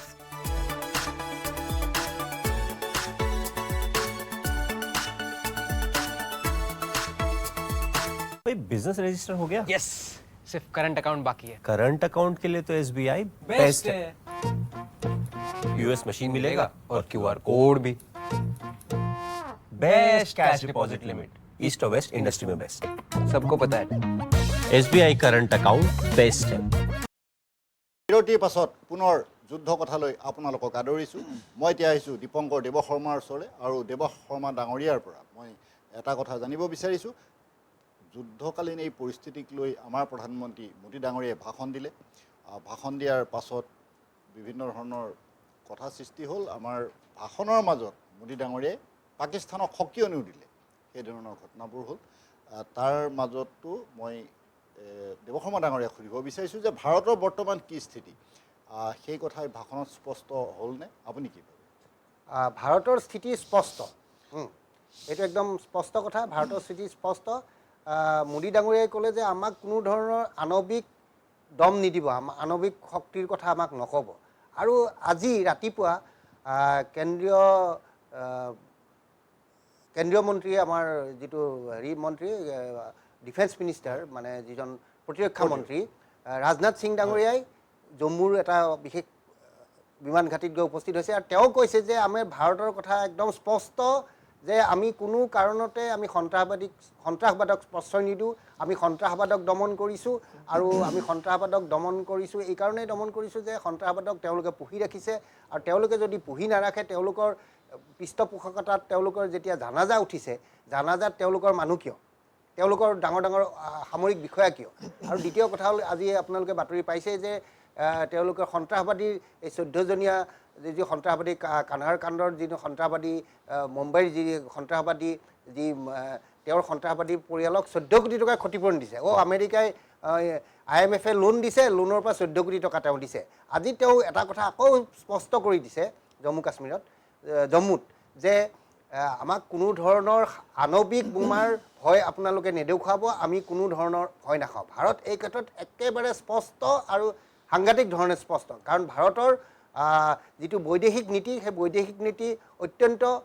সুদৃঢ় আৰু এটা কথা ঠিক যে আমাৰ বহুত মানুহে এতিয়া কৈ আছে যে যুদ্ধখন আধৰুৱা হ'ল নেকি যুদ্ধখন বন্ধ কৰি আচলতে কোনো এজন শান্তিপূৰ্ণ মানুহে কোনো বিশ্বৰ কোনো মানুহে যুদ্ধ নিবিচাৰে কেতিয়াও নিবিচাৰে কোনো মানুহে যুদ্ধ নিবিচাৰে এইকাৰণে যুদ্ধ নিবিচাৰে যুদ্ধ হ'লে আপোনাৰ যিজনে ধৰক আপোনাৰ যুদ্ধ কৰে তেওঁৰো হানি আৰু যিজনে যুদ্ধৰ প্ৰতিৰোধ কৰে তেওঁৰো হানি আমাৰ যদি 100 সৈনিক তেওঁলোকৰ যদি 500 সৈনিক মৰে আমাৰ 100 সৈনিক মৰিব আৰু যিটো আমাৰ এই সামৰিক বিষয়া তেখেতে জানেই যেটো ফ্ৰন্টিয়াৰ যুদ্ধ যেটো মানে পদাতিক বাহিনীৰ যুদ্ধ হ'লে আৰু ভয়ংকৰ হৈ পৰে গতিকে সেইকাৰণে যুদ্ধ নিবিচাৰে আৰু বহুত বৈদেশিক কূটনীতি আছে গতিকে যুদ্ধৰ ক্ষেত্ৰত বহুত আমাৰ ঘৰত ভাত আছে নে চাউল আছে নে দাইল আছে নে সেইবিলাক চাব লাগিব আমাৰ পেট্ৰল আছে নে ডিজেল আছে নে নাই সেইবিলাক চাব লাগিব আমাৰ ইন্ধন আছে নে নাই আমাৰ অন্য ধৰণৰ বস্তু আছে সকলো চাই চিতিহে যুদ্ধ কৰে গতিকে ভাৰতৰ নীতি অত্যন্ত স্পষ্ট ভাৰতে কোনো কাৰণতে কোনো দেশৰ লগত যুদ্ধ কৰিব নিবিচাৰে কিন্তু সন্ত্ৰাসবাদক কোনো কাৰণতে ভাৰতে কেতিয়াও প্ৰশ্ৰয় নিদিয়ে দেৱশৰ্মা ডাঙৰীয়াক ধন্যবাদ জনাইছোঁ মই পুনৰ তালুকদাৰ ছাৰৰ ওচৰলৈ আহিছোঁ নেশ্যনেল ডিফেন্স একাডেমীত অধ্যয়ন কৰা আৰু পৰৱৰ্তী সময়ত সেই একাডেমীত কাৰ্যনিৰ্বাহ কৰা ছাৰৰ বহুখিনি অভিজ্ঞতা আছে জৱাহৰলাল নেহৰু বিশ্ববিদ্যালয়ৰ পৰা স্নাতক ডিগ্ৰী কৰা ছাৰে গুৱাহাটী বিশ্ববিদ্যালয়ৰ পৰা পঢ়াও পোষ্ট গ্ৰেজুৱেট কোৰ্চ সম্পন্ন কৰিছে সেনাবাহিনীত 33 বছৰ কাল চাকৰি কৰি বিভিন্ন সময়ত বিভিন্ন অভিজ্ঞতা অৰ্জন কৰা কৰ্ণেল তালুকদাৰ ছাৰক মই সুধিব বিচাৰিছোঁ এনেধৰণৰ সুযোগ সুবিধা লোৱা ৰাষ্ট্ৰসমূহ আছে মই দুখন ৰাষ্ট্ৰৰ কথা স্পষ্টভাৱে আপোনাক উল্লেখ কৰিব বিচাৰিছোঁ এফালে চীন এফালে বাংলাদেশ এতিয়া চাওক চীনৰ সামৰিক সামগ্ৰী লৈ পাকিস্তান বিপদত পৰিল সেই কথাটো সৰ্বত্ৰে চৰ্চা হৈ আছে তাৰপাছত বাংলাদেশে এফালে চাই আছে কেনেবাকৈ এই পৰিস্থিতিত কিবা সুযোগ ল'ব পাৰি নেকি বাংলাদেশৰ অন্তৰ্বৰ্তী চৰকাৰৰ মুৰব্বী মহম্মদ ইউনুছে শেহতীয়াকৈ ঘোষণা কৰিছে সমগ্ৰ উত্তৰ পূৰ্বাঞ্চল অসমকে ধৰি উত্তৰ পূৰ্বাঞ্চলৰ ৰাজ্যকেইখনক লৈ নেপাল ভূটানক লৈ এটা সুকীয়া যৌথভাৱে অৰ্থনৈতিক পৰিকল্পনা কৰাৰ প্ৰস্তুতি কৰিছে ইয়াৰ অন্তৰালত কিন্তু বৃহৎ চক্ৰান্ত জড়িত হৈছে সেই কথা আমি প্ৰত্যেকে বুজি উঠিছোঁ এই দুই আমাৰ ৰাষ্ট্ৰ কাষৰীয়া ৰাষ্ট্ৰ সন্দৰ্ভত ছাৰৰ কি মন্তব্য চাওক ইয়াত একদম ক্লিয়াৰ যে বাংলাদেশ বৰ্তমান সময়ত আমাৰ শত্ৰু কাৰণ তাৰ ভিতৰত তেওঁলোকে ধৰ্মক লৈ যুদ্ধ আৰম্ভ কৰিছে আৰু হিন্দু মানুহৰ ওপৰত মানে জঘন্য অত্যাচাৰ কৰি যিখন চলাইছে আৰু তাৰ উপৰি এই গোটেইখিনি ভাৰতক ফালে চাই পেলাই কৰিছে যে তহঁতে কি কৰিবি হোৱাট কেন ইউ ডু এনেকুৱা ধৰণৰ এটা মানে এই কৰি আছে আৰু আমাৰো ধৈৰ্যৰ এটা সীমা আছে কাৰণ আমাৰ একফালে আমাৰ এইখন অপাৰেশ্যন সিন্দুৰৰ নিচিনা এনেকুৱা ধৰণৰ আমি এটা চলাই আছোঁ আৰু এইফালে আমি বাংলাদেশত ইমান দিনে নিজৰ ভাতৃৰ নিচিনা সৰু ভাতৃৰ নিচিনা চাই কাপোৰ মানে চব ফালৰ পৰাই মানে সাহাৰ্য কৰি মানে তেওঁলোকৰ এটা ইকনমিক দিশতো উন্নতিৰ ফালে ঠিক ঠাক কৰাই দিলোঁ অৰ্থনৈতিক ফালৰ পৰাও ঠিক ঠাক কৰাই দিলোঁ আন্তৰ্জাতিক ছাইডতো তেওঁলোকৰ গোটেইবিলাক ঠিক ঠাক কৰি দিয়াৰ পিছত মানে উভতি আমাকে মানে মানে সাপ পোহাৰ নিচিনা কথাটো সাপ পোহাৰ কথাটো হ'ল গতিকে আমি সেইবিলাক আমি সহ্য নকৰোঁ কিন্তু প্ৰব্লেমটো হৈছে যে তেওঁলোকে যিহেতুকে জেহাদী মন্তব্য কৰিছোঁ দেই এই জেহাদী এলিমেণ্টটোৱে আমাৰ পূৰ্বোত্তৰৰ কাৰণে এটা ভয়ানক স্থিতি হয়তো হ'ব পাৰে আৰু এইটো পালন পোষণ কৰিব এতিয়া ISI থ্ৰুদি বাংলাদেশত আৰু ইয়াৰবিলাক মানুহবিলাক আহিছে অলৰেডি এনেকুৱা ধৰণৰ হেৰি আহিছে গতিকে আমি এতিয়াই আমি মানে এটা হেৰি চিৰিয়াছলি ল'ব লাগিব যে যাতে আমাৰ অসমত বিশেষ কৰি আৰু পূৰ্বাঞ্চলত ই যাতে ডিপ ৰুট ল'ব নোৱাৰে, কোনো প্ৰকাৰে যাতে ল'ব নোৱাৰে, আমি মানে চাব লাগিব। কাৰণ আমাৰ লগত বাংলাদেশে আমাক কি কৰিব বিচাৰিছে, বাকীখিনিতো বাৰু ঠিকে আছে, বাংলাদেশী আমাৰ কিমান কোটি অসমত আহিছে তাৰতো সীমা নাই, অৰুণাচলো পাইছে গৈ পেলাই, তেওঁলোকে ভগাই দিব বিচাৰি আছে, নাগালেণ্ড পাইছে গৈ পেলাই, মণিপুৰততো অলৰেডি যিখিনি মুছলিম পপুলেশ্যনে তেওঁলোকে বাংলাদেশীক একচেপ্ট নকৰে, তাৰমানে ভাল নাপায়, কিন্তু হয়তো তালৈকে যোৱাৰ কোনো মানে হেৰি নাই। আমাৰ যি 22 কিলোমিটাৰ বাই প্ৰায় 60 কিলোমিটাৰৰ যিটো আমাৰ চিকেন নেক কৰিডৰ বা শিলিগুৰি কৰিডৰ, আমাৰ সেইটোৰ আশে পাশে এই ৰংপুৰ এৰিয়াত গোটেইখিনি যি মানে কাম কৰি আছে বাংলাদেশে, গোটেইখিনি এণ্টি ইণ্ডিয়ান। তাতে চীনক মানে এয়াৰফিল্ড বনাবৰ কাৰণে সুবিধা দিছে এতিয়া লেটেষ্ট। তাৰপিছত তাৰ আশে পাশে যিখিনি মানুহ বহাই দিছে বাউণ্ডাৰৰ কাষে কাষে, এই গোটেইখিনি মানুহ ডিছপ্লেচ টাইপৰ মানুহ, বাহিৰৰ পৰা অহাও জিহাদী মেণ্টেলিটিৰ মানুহখিনি, ক'ৰবাৰ পৰা যদি আহিছে চিৰিয়া টিৰিয়াৰ পৰা এই তাত বহাই দিছে সেইখিনিত। আৰু আপোনালোকে জানে যে তাৰে একেবাৰে ওচৰতে নেপালখনটো আমাৰ কাৰণে হেৰি নহয়, নেপাল একদম পৰাচ। নেপাল যদিও আমাৰ মানে কেতিয়াবা ভাল বন্ধু আৰু কেতিয়াবা নট চ' মানে গুড, তেনেকুৱা ধৰণৰ পৰিস্থিতি। কিন্তু নেপালৰ থ্ৰুৰে যিটো ৰাস্তা সেইটোতো আমি বন্ধ কৰিব পৰা নাই। গতিকে আমি এই নেপালৰ ৰুটটো আমি কেনেকৈ বন্ধ কৰিব পাৰোঁ যাতে সেই তাৰ থ্ৰুৰে ISI বা অন্য ধৰণৰ মানে শত্ৰু শক্তি আহি পেলাই ইয়াত যাতে গোলমাল কৰিব নোৱাৰে। আমি এইটো মানে একদম বাংলাদেশৰ লগত এইটো কৰিব লাগিব। আৰু চীনৰ লগত আমি কথাটো ক'লোৱেই, চীনে পাকিস্তানকো সহায় কৰিছে ছেটেলাইট ডাটাছ দি পেলাই, নহ'লে তেওঁলোকৰ JF-17 হয়তো আমাৰ মানে শুনামতে আমাৰ এয়াৰক্ৰাফ্ট ধ্বংস কৰাবৰ কাৰণে হয়তো তেওঁলোকৰ নিজৰ ফালৰ পৰা সেই হুৱেৰিজটো নাথাকিলেই হয়। কিন্তু চাইনা হেজ হেল্প দেম, কাৰণ চাইনাৰ JF-17 বিলাক তেওঁলোকৰ ছেটেলাইটৰ লগত সংযুক্ত হোৱাত সুবিধা, because it is their technology. So' those are the things.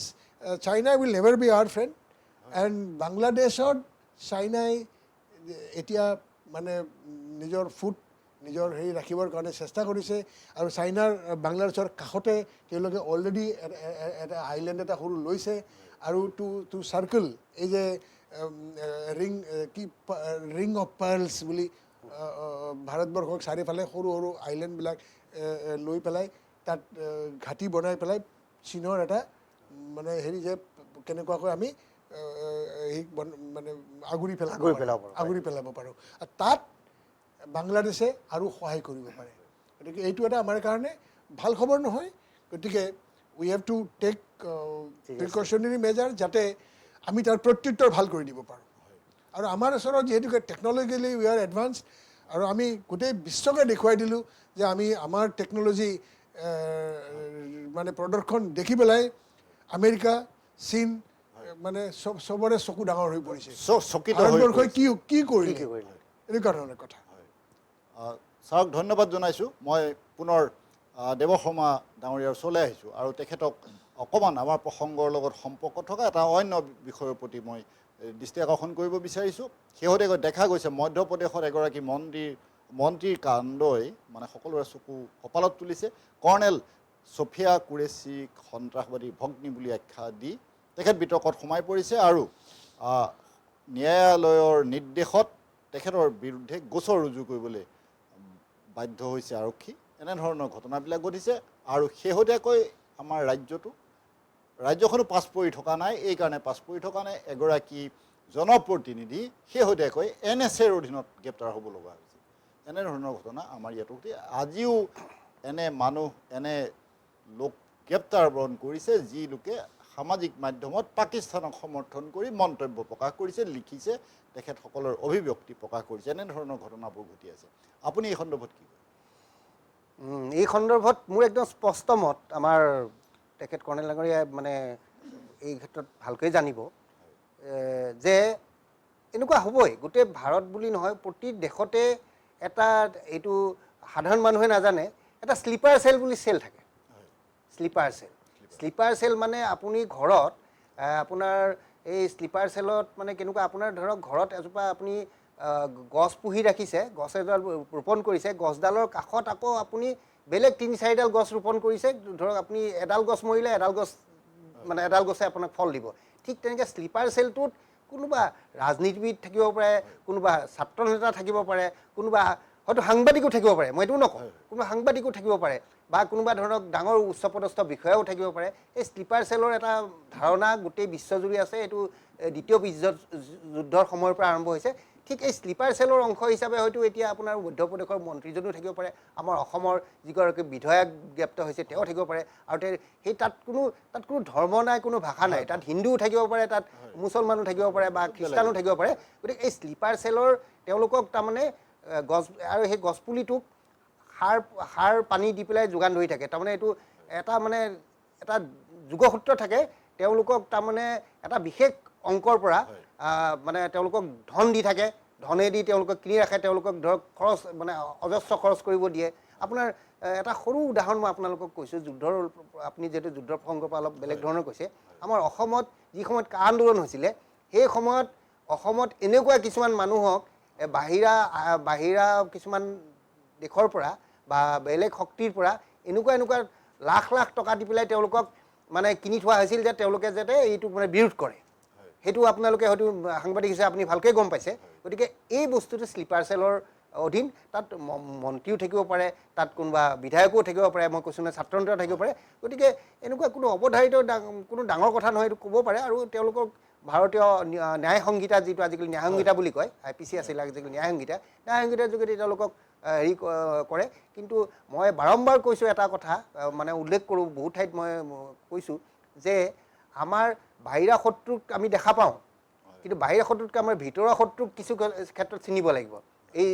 Sleeper চেলবিলাক বিপদজনক হ'ব, সেই বিপদজনক হ'ব। গতিকে এইবিলাকক আমি মানে ইমান ইগন'ৰ কৰাও উচিত নহয়, আৰু তেওঁলোকক মানে যি মতে তেওঁলোকক শাস্তি দিব লাগে, তাত কোনো মানে বেলেগ ধৰণৰ মানে বিৰোধ কৰাটো তেওঁলোকক বিৰোধ কৰিব দিব নালাগে, তেওঁলোকক শাস্তিৰ যোগ্য বুলি মই ভাবোঁ। আৰু এই মধ্যপ্ৰদেশৰ যিজন মুখ্যমন্ত্ৰী, মধ্যপ্ৰদেশৰ মন্ত্ৰী তেখেতে কিবা কোঁৱৰ কিবা বিজয় শ্বাহ। গতিকে তেখেতৰ মই নামটো সেইকাৰণে মনত ৰাখিব বিচৰা নাই, কাৰণ তেখেতে মানে উদ্ভট এটা যুক্তি কৰি কুৰেশী ভগ্নী বুলি ক'লে, মানে সন্ত্ৰাসবাদী, এইবিলাক মানে আচলতে কোৱাইছে, গম পাইছে। তেওঁ কোন দলৰ সেইটো কথা নহয়। গতিকে তেওঁ হয়তো সাহসীয় দলৰ হ'ব পাৰে, হয়তো বিৰোধীও হ'ব পাৰে, মই সেইটো কথা কোনো কোৱা নাই। মই কৈছোঁ যে sleeper cell is always sleeper cell. তেওঁলোকক মানে জীয়াই ৰাখিবৰ কাৰণে চেষ্টা কৰে, আৰু এই ক্ষেত্ৰত মই ভাবোঁ এখেতে খুব ভালদৰে ক'ব পাৰিব এই বিষয়টো। দেৱসোমা ডাঙৰীয়াক একে সময়তে মই আৰু এটা কথা সোধোঁ যে আমাৰ অসমৰ যিগৰাকী জনপ্ৰতিনিধি বৰ্তমান NSAৰ অধীনত গ্ৰেপ্তাৰ হ'ল, আপোনাক সেই বিষয়ে কিছু সময়ৰ আগতে মই কৈছোঁৱেই, তেখেতক NSAত গ্ৰেপ্তাৰ কৰা এইটো সঠিক হৈছেনে, আপুনি কি ভাবে? নিশ্চয়, কিয় সঠিক নহ'ব? এতিয়া ধৰক মই সাংবাদিকতা কৰোঁ, মানে মই সংবাদ জগতৰ লগত জড়িত, মানে মই যি ইচ্ছা তাকে কৰিব নোৱাৰিম, ৰাষ্ট্ৰৰ বিৰোধী কৰিব নোৱাৰিম। মই ৰাষ্ট্ৰৰ পানী খাই, বতাহ খাই, মই ইয়াৰ খাদ্য খাই ডাঙৰ হৈছোঁ, মই ৰাষ্ট্ৰৰ কেনেকৈ বিৰোধী? মই ৰাষ্ট্ৰই যি দিশে গতি কৰে মই সেই ৰাষ্ট্ৰৰ দিশে গতি কৰিব লাগে। তেওঁ এটা অধ্যুষিত অঞ্চলৰ পৰা কোনোবা, আৰু তেওঁক যিসকলে ভোট দিছে, এই ক্ষেত্ৰত মই কোনো দল কথা কোৱা নাই, তেওঁ যিসকলে ভোট দিছে সেইসকলো বহু ক্ষেত্ৰত সন্দেহজনক নাগৰিক আছে তাত, এইটো একদম মই মানে 100বাৰ ক'ম। গতিকে তেওঁলোকক ভোট দিয়া মানুহক তেওঁলোকক উৎসাহিত কৰিবলৈ তেওঁ যি ইচ্ছা তাকে মন্তব্য কৰিব, সেইটো কথাটো ক'ব নোৱাৰে। তেওঁক যিটো ভাৰতীয় ন্যায় সংহিতা মতে তেওঁ সেইমতে শাস্তি হ'ব লাগে। তেওঁ ধন্যবাদ জনাইছোঁ। মই পুনৰ কৰ্ণেল ছাৰৰ ওচৰলৈ আহিছোঁ, আৰু ছাৰক এইখিনিতে আৰু এটা বেলেগ ধৰণৰ প্ৰসংগ মই উত্থাপন কৰিব বিচাৰিছোঁ। বেলেগ প্ৰসংগ মানে আন ৰাষ্ট্ৰৰ কথাই কৈছোঁ। আমি ভাৰত পাকিস্তানৰ এই পৰিস্থিতিত আমি লক্ষ্য কৰিছোঁ যে বহু ৰাষ্ট্ৰই বেলেগ নিজৰ স্থিতি স্পষ্ট কৰিছে। শেহতীয়াকৈ আমি দেখা পাওঁ তুৰস্কৰ কথা আমি আলোচনা কৰিব পাৰোঁ, তুৰ্কীৰ কথা আমি আলোচনা কৰিব পাৰোঁ, এইকাৰণে যে আমাৰ এই কথা মনত আছে 2023 চনৰ কথা। 2023 চনত যেতিয়া তুৰস্কত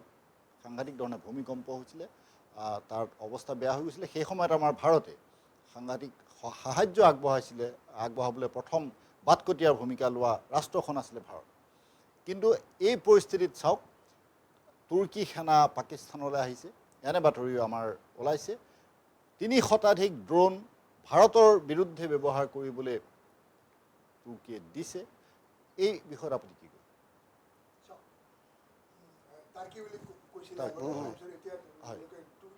তুৰ্কী গতিকে তুৰ্কী এখন নেটৰ দেশ দেই, নেটৰ মানে দেশ, গতিকে তেওঁলোকে উন্নত দেশ। আৰু যিহেতুকে উন্নত দেশ, তেওঁলোকে এই ড্ৰোন টেকন'লজিটো তেওঁলোকৰ উন্নত। আজি পৰা 4 বছৰৰ আগতে তেওঁ কাষৰ দেশখনৰ লগত যেতিয়া যুঁজিছিলে, তেওঁলোকে এই ড্ৰোন টেকন'লজিকেলিয়েই গোটেই যুদ্ধখন জিকিছিলে। আমি পেপাৰে পত্ৰ টিভিয়ে এইটো দেখিছিলে। গতিকে তুৰ্কীৰ ড্ৰোন টেকন'লজিটো ভাল, আৰু তুৰ্কী আৰু চাইনিজ ড্ৰোন লৈ পেলাই পাকিস্তানৰ এটা ব্ৰিগেড মানে তৈয়াৰ কৰা বুলি কৈছিলে, যে তেওঁলোকৰ এটা, গতিকে তেওঁলোকে ভালেখিনি তেওঁলোকৰ পৰা পাইছে। তুৰ্কী মই কওঁ যে তুৰ্কী সদায় ভাৰতৰ এগেইনষ্ট। আমি যদিও সহায় কৰিব গৈছোঁ, এইটো এটা হিউমেনিটেৰিয়ান কাণ্ডৰ কাৰণে। তুৰ্কী এই অটোমান মানে এৰাৰ পৰাই, তেতিয়াৰ 1500-1600 শতিকাৰ পৰাই মানে যিহেতুকে এটা এনচেষ্ট্ৰেল হিচাপে তেওঁলোকৰ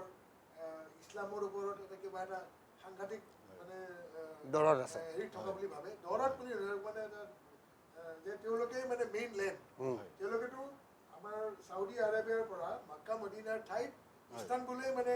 কেন্দ্ৰ কৰি পেলাই গোটেই ইছলামিক নেশ্যনৰ, গোটেই ইছলামিক ৱৰ্ল্ডৰ 4টা পাৱাৰ পইণ্ট হিচাপে আছিলে। চাউদি আৰবিয়া এটা, মাক্কা মদিনাক লৈ পেলাই, আৰু তেলক লৈ পেলাই ধনী দেশ এখন, ইৰাণ এখন, ইৰাণ ইৰাক ৱাৰত বহুত অস্ত্ৰ লৈ পেলাই এটা পাৱাৰ হৈ গঢ়ি তুলিলে, আৰু এইখন তুৰ্কী এখন। আৰু পাকিস্তানেও আণৱিক শক্তি লৈ পেলাই নিজে কয় আমিও এটা মানে হেৰি মানে ইছলামিক ৱৰ্ল্ডৰ লিডাৰ। কিন্তু পাকিস্তানক মানে কাম কাজ সৰু সুৰা কাম কাজৰ কাৰণে মাতি পেলাই যেতিয়া ক'তো পইচা পাতি নোপোৱা হ'ল, তেতিয়া তুৰ্কীত লৈ পেলাই তেওঁলোক নিজৰ চেলা টাইপ বঢ়াই ল'লে। সেইকাৰণে তেওঁলোকৰ সহায়ত আহি থাকে, আৰু যুদ্ধৰ জাহাজো পঠিয়াইছিলে। কিন্তু আমি আমাৰ যিহেতুকে গোটেইটো বেৰিকেড কৰা আছিলে আমাৰ নৌবাহিনীৰে, গতিকে সিহঁতৰ যুদ্ধৰ জাহাজ পলাল তাৰ। কিন্তু বাকীখিনিতো তেওঁলোকে পাইছে, কমচে কম অন্য সহস্ৰ। আৰু এইবিলাক যে মাত্ৰ পাইছে তেনেকুৱা নহয়, এইবিলাক চলাবৰ কাৰণে মানুহ আহিছিল তাত, মানে তুৰ্কী সামৰিক বাহিনীৰ পৰা। চ' তুৰ্কীক আমি মানে নমখাৰা, মানে তুৰ্কীক আমি এই জাৰা বুলি এটা কাপোৰ এটা মানে হেৰি বাংলাদেশ আৰু হেৰি খুব মানে প্ৰসিদ্ধ ভাৰতত, আমাৰ এটা আপাৰ ক্লাছত মধ্যম উচ্চ মধ্যম জাৰা, গতিকে জাৰা বা এনেকুৱা ধৰণৰ মানে সেইবিলাক আমি বহিষ্কাৰ কৰিব লাগে। চেলেব বুলি যিটো কোম্পানীয়ে আমাৰ এই 3খন দেশৰ আমাৰ এয়াৰপৰ্ট, চিভিল এয়াৰপৰ্টৰ লগত যিবিলাক হেৰি আছিলে, আমাৰ এটা এয়াৰৱেজৰ লগতো সম্পৰ্ক থকা বুলি কয়। আৰু গতিকে এইবিলাক আমাৰ চৰকাৰে ইয়াৰ বিৰুদ্ধে মেক মাই ট্ৰিপ আছে। তুৰ্কী শুড বি এভইডেড। আমাৰ টুৰিষ্ট তাত যাব নালাগে, আমাৰ টুৰিষ্টৰ পৰা বহুত পইচা তাত আছে। তুৰ্কী আমাৰ কাৰণে শত্ৰু দেশ বুলি আমি ক'ব লাগিব, কাৰণ শত্ৰুৰ যিহেতুকে বন্ধু, সেইটো এটা আমি ক'বই লাগিব। আৰু তাৰ উপৰি আমি হয়তো ক'ব বিচাৰিছোঁ তুৰ্কীৰ বাহিৰেও চীনৰ কথা আছে। চীনৰ কথাটো আমি অলৰেডি ক'লোৱে। তুৰ্কীতটো এতিয়া আপোনাৰ চিনেমাও বন্ধ কৰিছে, চিনেমা শ্বুটিঙো বন্ধ কৰিছে আজিৰ পৰা। তুৰ্কীত আমাৰ তাৰ যিবিলাক মানে কথা বতৰা, এইবিলাক কিবা কিবি কিতাপ পত্ৰ লিখে নহয়, এইবিলাক আমাৰ বলিউডৰ ষ্টৰীক লৈ পেলাই বহুত আছে তাত। গতিকে Bollywood is very famous in Turkey. ছাৰক ধন্যবাদ জনাইছোঁ। আমাৰ অনুষ্ঠানৰ সময় চমু চাপি আহিছে, আমি কিছু সময়ৰ পাছত অনুষ্ঠানৰ পৰা বিদায় ল'ব লাগিব। মই শেষবাৰৰ বাবে দীপংকৰ দেৱ শৰ্মাৰ ওচৰলৈ আহিছোঁ, আৰু দীপংকৰ দেৱ শৰ্মাক এই এটা প্ৰশ্ন মই সুধিব বিচাৰিছোঁ যে শেহতীয়াকৈ আমি অনুষ্ঠানৰ শেষত মাছুদ আজহাৰৰ কথা পুনৰ আলোচনা কৰিবলৈ আগবাঢ়িছোঁ, কাৰণ মাছুদ আজহাৰক 14,000 টকা দিব তেওঁৰ পৰিয়ালৰ সদস্যসমূহক আমাৰ ভাৰতে নিহত কৰিছে, ভাৰতে হত্যা কৰিছে। তাৰ পাছত তেওঁৰ সমবেদনা জনাবলৈ গৈ তেওঁক 14 কোটি টকা দিয়াৰ ঘোষণা কৰিছে স্বয়ং পাকিস্তানৰ প্ৰধানমন্ত্ৰীয়ে। এই ঘটনাক লৈ এতিয়া তোলপাৰ লাগিছে। এই কথাই পাকিস্তানে যে সন্ত্ৰাসবাদৰ পৃষ্ঠপোষকতা এতিয়াও কৰি আছে, ভৱিষ্যতেও কৰি যাব, সেই কথাটো স্পষ্ট হোৱা নাই নে? আপুনি কি কয়? এইখিনিতে মই আপোনাক এটা পুৰণি প্ৰসংগলৈ লৈ গৈছোঁ। আপোনাক মই বেছি সময় খুব সময়কে কৈছোঁ। জন উইলিয়াম গডমেন বুলি এজন CIA এজেণ্টক মই লগ পাইছিলোঁ বহুদিন আগতে, মই সাংবাদিকতাৰ প্ৰথমতে। তেওঁ তেতিয়াই কৈছিল যে পাকিস্তানৰ নিচিনা হাৰামী দেশ নাই, মানে তেওঁলোক অত্যন্ত হাৰামী, আৰু পাকিস্তানে সদায় ইণ্ডিয়াক সদায় মানে চেপাত ৰাখিব বিচাৰে, এই জিন্না চাহাবৰ দিনৰ পৰাই আছিলে। গতিকে পাকিস্তানত এই যে কান্দাহাৰ কাণ্ডৰ ই আজাদ মাজোহৰে কিমান কৰিলে সেইটো দেখিলে। 14 কোটি টকা তেওঁক দিয়াটো পাকিস্তানৰ কথা সৰু, তেওঁলোকে তাৰমানে সন্ত্ৰাসবাদৰ পৃষ্ঠপোষকতা কৰে, তাত আৰু কোনো মানে মিছলীয়া মিছা কথা ক'বলৈ ডাইৰেক্ট কথা তেওঁলোকৰ মানে একদম তেওঁলোকে সন্ত্ৰাসবাদৰ পৃষ্ঠপোষক কৰে গতিকে মই ভাবোঁ ভাৰতে কঠোৰ হাতেৰে দমন কৰিব লাগে ভাৰতে এতিয়া কি কৰিব লাগে ভাৰতে এতিয়া কঠোৰ হাতেৰে সন্ত্ৰাসবাদ দমন কৰিব লাগে তেওঁলোকৰ আভ্যন্তৰীণ বিষয়ত ভাৰতে মাত নামাতিব কেতিয়াও নামাতে কিন্তু ভাৰতে এতিয়া ৱাটছ ডগৰ নিচিনাকৈ চাই থাকিব লাগে যে য'তেই সন্ত্ৰাসবাদীক আৰু কোনো ক্ষমা নাই দয়া নাই কোনো মানে তাৰ একো মানে ক্ষমা দিব নোৱাৰে দয়া কৰিব নোৱাৰে তেওঁলোকক কঠোৰ হাতেৰে দমন কৰাটো মই বিচাৰোঁ দুয়োগৰাকী অতিথিকে মই আন্তৰিক ধন্যবাদ জনাইছোঁ আপোনালোককো ধন্যবাদ জনাইছোঁ এই অনুষ্ঠান ইমান সময় উপভোগ কৰাৰ বাবে